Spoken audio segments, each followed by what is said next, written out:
Welcome back, everyone. In part 1, we talked about embeddings, how words become neurons, and how stacking them gives us an MLP. We also talked about the predecessors of transformers now. Let's keep going. In 2017, a group of researchers at Google created a paper called Attention is All You Need. And here is the core idea from that paper. It's actually pretty simple. Not every word in a sentence matters equally. Let's look at an example. Newton discovered gravity because he studied physics.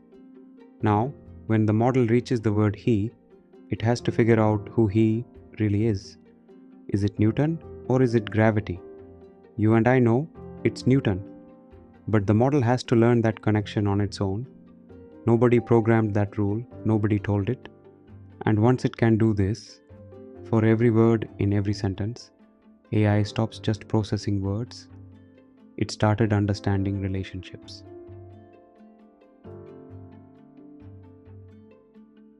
Using this attention mechanism, we get a beautiful representation called the attention matrix. After processing, it reveals that the word he attends most strongly to Newton. The connection isn't programmed, the model learns it itself. Let's work through the pipeline for building these transformers. Before anything else, words first need to be converted into tokens.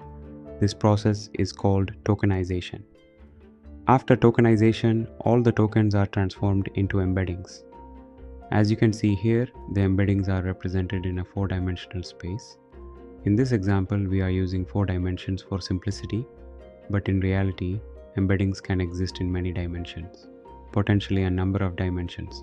Okay, so we have all our embeddings ready. Now, we pass them through the transformer layer, and the very first thing that happens inside is 3 matrices, Q, K, V. These 3 matrices are the heart of what's coming next.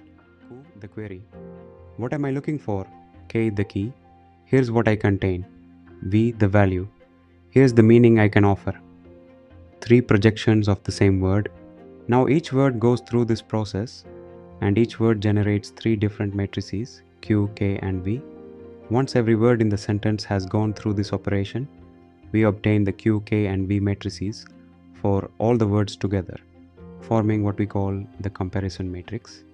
Now each word goes through this process, and each word generates 3 different matrices, Q, K, and V. Once every word in the sentence has gone through this operation, we obtain the Q, K, and V matrices for all the words together, forming what we call the comparison matrix. With these Q, K, and V matrices, we can then apply the attention formula. Here is the famous formula. Attention of Q, K, V equals softmax of Q times K transpose divided by the square root of D, all multiplied by V. First, we multiply matrix Q by the transpose of K, which produces the attention scores. Then we divide the result by the square root of D to keep the value stable and prevent exploding gradients. After that, we pass the scores through the softmax function to convert them into probabilities. Finally, we multiply the probabilities by V. The result is a new embedding enriched with contextual information. Before the attention mechanism, the embedding space is scattered and lacks context. After applying attention, words like he move closer to their relevant words, such as Newton. This is how attention helps models understand relationships between words. Let's build the intuition with an example here. QKV is actually really simple.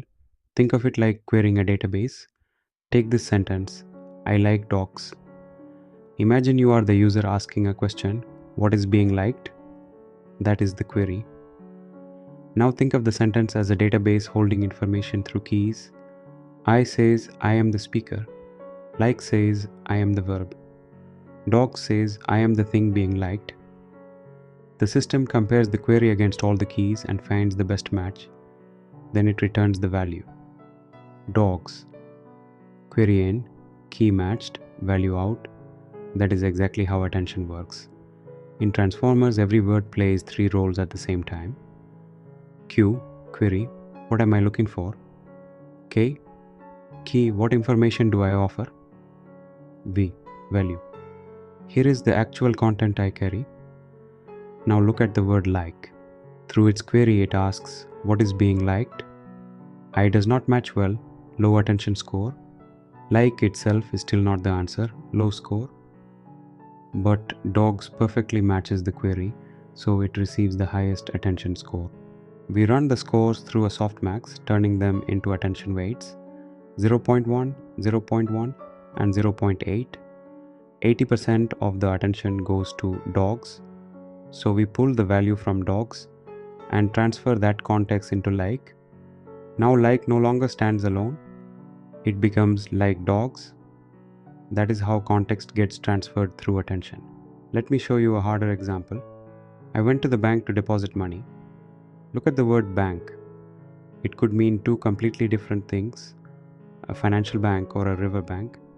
Same word, different meanings. So bank asks, am I financial or am I river? It looks at the surrounding words and finds deposit and money, both financial concepts. That context tells the model this is the financial bank. So now bank no longer stands alone. It becomes bank financial. And here's the deeper way to think about QKV. Remember the MLP, one neuron learns one line. Stack enough neurons together and the network can learn almost any pattern. Attention works similarly, but instead of just learning patterns, it learns contextual functions. Input goes in, context comes out. During training, the model learns how words relate to one another based on context. That means transformers do not simply memorize text. They learn functions that capture relationships, meaning, and structure. And that is what makes transformers fundamentally different from the models that came before. Real transformer models do not use just one attention mechanism. They run many attention heads in parallel. Each head looks at the exact same sentence, but learns a different perspective of it. One head may focus on grammar and sentence structure. Another tracks long-range relationships between distant words. Another captures emotional tone and emphasis. And another follows logic, causality, and meaning. So instead of building one understanding of a sentence, the model builds many understandings simultaneously. Take this sentence. Newton discovered gravity because he studied physics. One attention head may connect he back to Newton. Another may associate discovered with gravity. Another may focus on the causal relationship created by the word because. Each head extracts a different pattern from the same sentence. And finally, the transformer combines all of these perspectives together into one richer contextual representation.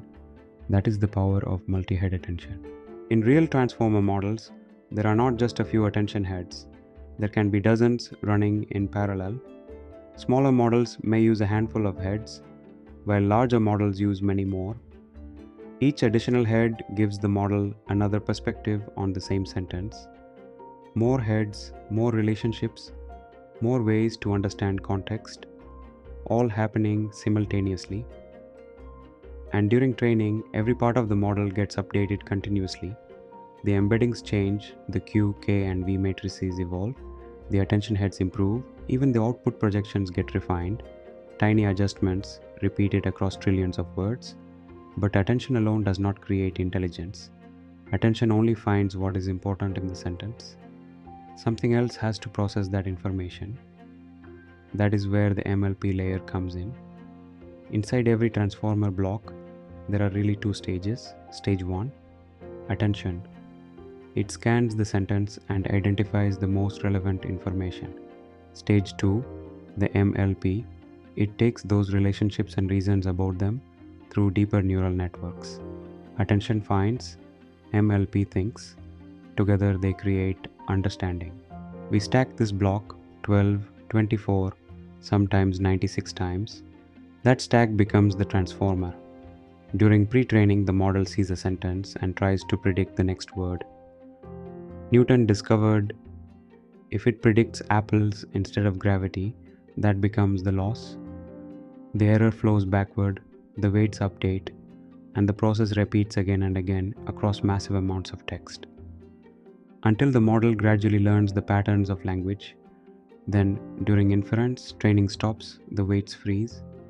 Now the model simply attends, thinks, and predicts one word at a time.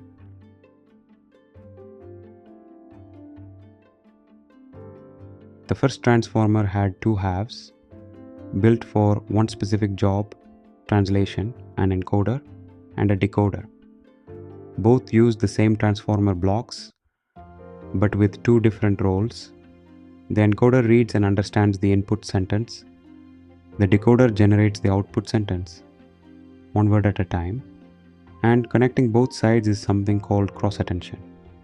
The input sentence enters through the encoder, and the translated output comes out through the decoder in another language, as shown here. This was the original 2017 transformer architecture built at Google for translation systems. But ChatGPT works differently. It removes the encoder completely, only the decoder remains. So same building blocks, different shapes, translation encoder plus decoder, chat decoder only, image generation encoder only. The transformer is a shapeshifter. If the model always picks the top word, every output comes out identical. That is the problem. So why do we call it generative AI? Because the model does not just pick, it samples. After every prediction, the model creates probabilities for many possible next words. Newton discovered gravity, calculus, apples. If we always choose the top prediction, every response becomes repetitive and boring.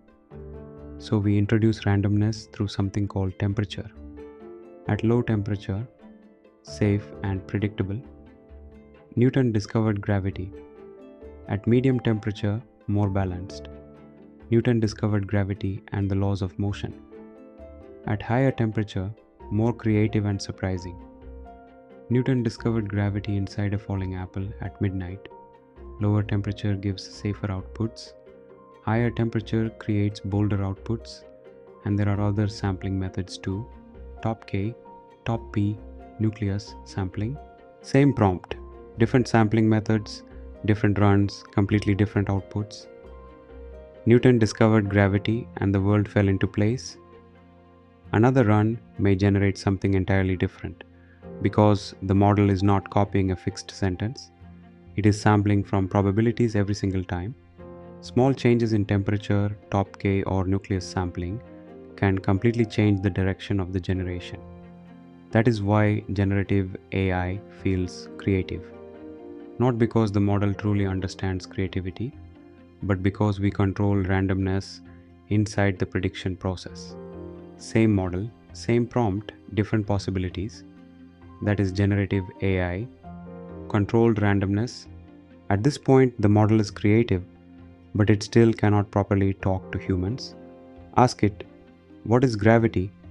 And instead of answering, it may respond with, what is mass? What is light? Because until now, the model only knows how to continue text patterns. It pattern matches questions with more questions. So we had to teach it how to answer. We show it thousands of human written question and answer pairs. What is gravity? What is Python? Summarize this paragraph. Hundreds of thousands of carefully written examples. This process is called fine-tuning, and 3 important rules shape the personality of the assistant: helpful, honest, harmless. Helpful, actually answer the question. Honest, stay factual and admit uncertainty. Harmless, refuse misuse. Every example is carefully curated around these principles. Then the model is fine-tuned. Now ask again, what is gravity? And this time you get a real answer. The fundamental force that pulls masses together. That is how a predictor becomes an assistant. Then comes RLHF, reinforcement learning from human feedback. The model generates multiple answers. Humans compare them and choose which answer is better. Those preferences are fed back into the system, gradually nudging the model toward more helpful responses. And that is how a predictor becomes an assistant. An LLM chatbot you can actually talk to. Pre-training builds knowledge, fine-tuning builds personality. So, what did we really build? We turned words into geometry. Attention let words look at other words. MLPs refined those relationships, and we stacked understanding layer by layer: sample, predict, feedback, repeat, and somehow intelligence emerged. Just 3 years ago, these systems only predicted the next word.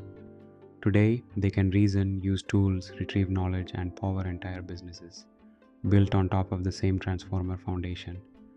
And in part 3, we cover everything we could not fit here: what we skipped, common pitfalls, and where AI is heading next. Thanks for watching. Subscribe. Part 3 is coming next.